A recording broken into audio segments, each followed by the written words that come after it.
In 1998, a man named Truman Burbank tried to sail to the edge of the world, only to realize his horizon was a painted wall. He was the star of a show he didn't know he was in. He was the only true man in a world of actors. Back then, we watched The Truman Show as a satire, a warning about the voyeuristic cruelty of reality TV. We looked at Truman with pity. We thought, how terrifying to have your every move broadcast to 1 billion people without your consent. But something happened on the way to the 21st century. The warning didn't stop us. It inspired us. Today, we have built the dome. We have hired the actors. And the most terrifying part, we aren't Truman Burbank. We are Christof. We are the directors. We are the audience. And we are the product. In the 18th century, philosopher Jeremy Bentham designed the Panopticon, a circular prison where a single watchman could observe all inmates without them knowing if they were being watched. The inmates eventually began to police themselves. They performed good behavior because the possibility of an audience was constant. Truman Burbank lived in a literal panopticon, hidden cameras in the salt shakers, the car radios, the streetlights. But Truman was a prisoner of force. He wanted out.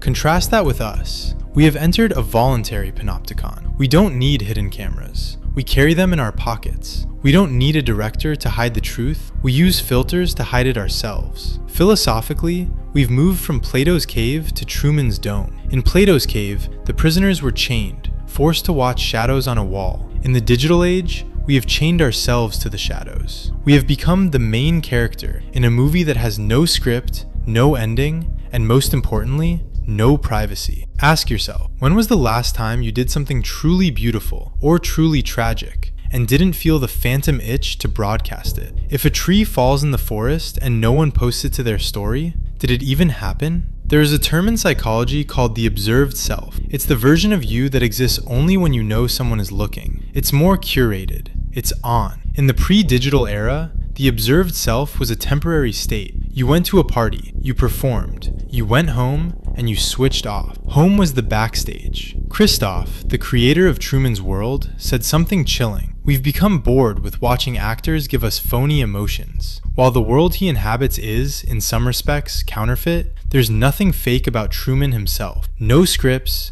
no cue cards. It's not always Shakespeare, but it's genuine. It's a life. That genuineness is exactly what social media has killed. Because we are now 24/7 broadcasters, the backstage has vanished. We film our bedrooms. We film our breakdowns. We film our morning coffee. By bringing the camera into our most private moments, we have turned those moments into performances. Once a moment is filmed, it ceases to be genuine in the way Truman was. It becomes a piece of content. We are no longer living our lives. We are producing them. We have become the actors in our own reality show, constantly checking the ratings, the likes, the comments, the reach, to see if our life is worth continuing. In the film, Christof sits in a dark control room, literally playing Truman like a puppet. He triggers rain to stop him from leaving. He creates a traffic jam to keep him in the city. He is the architect of Truman's reality.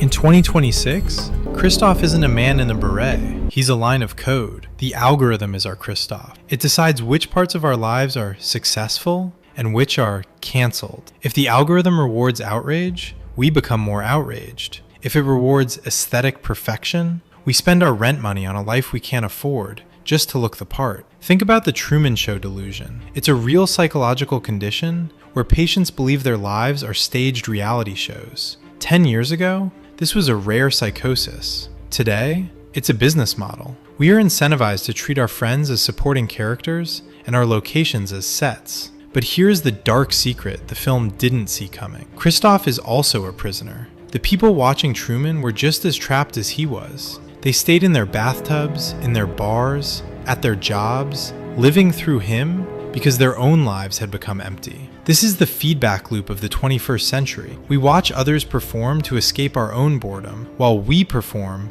to escape the feeling that we are invisible. It is a world of 2 billion Trumans, all searching for a Christof to tell them they are special. When Truman hits the wall, it's the most violent moment of his life. His entire reality shatters. But there's a nuance in that scene that we often miss. Truman doesn't just find a wall, he finds a door. Christof's voice comes over the speakers, like a god from the clouds, and says, "There is no more truth out there than there is in the world I created for you.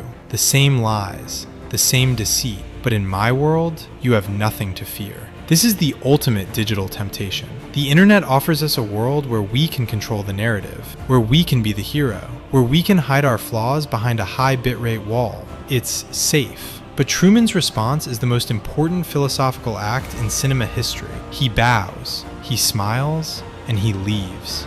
Truman chose the same lies of the real world over the comfortable lies of the show.